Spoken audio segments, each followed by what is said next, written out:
Čau visiem! Mani sauc Mikus, un izaicinājuma nedēļa turpinās.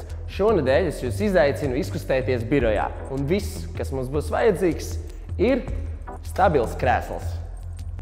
Vingrinājumu kompleksu viņu sākam ar pietupienu. Kājas plecu platumā, apsēžamies un pieceļamies. Skatiens vienmēr priekšā, lai mugura būtu taisna.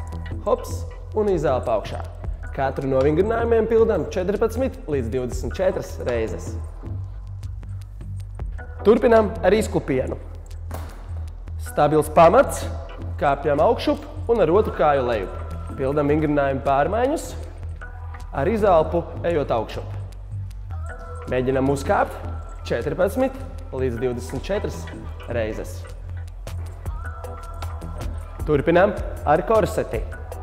Rokas uz solam, augums taisns un vēzējam celi pret pretējo elkoni. Hops un atpakaļ. Hops un atpakaļ. Uz katru no kustībām izelpojam.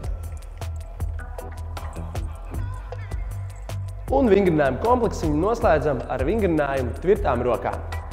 Liekam rokas uz sola, kājas plecu platumā, esam nedaudz prom no sola, ejam lejup un izelpa augšup. Hops un izelpa augšup.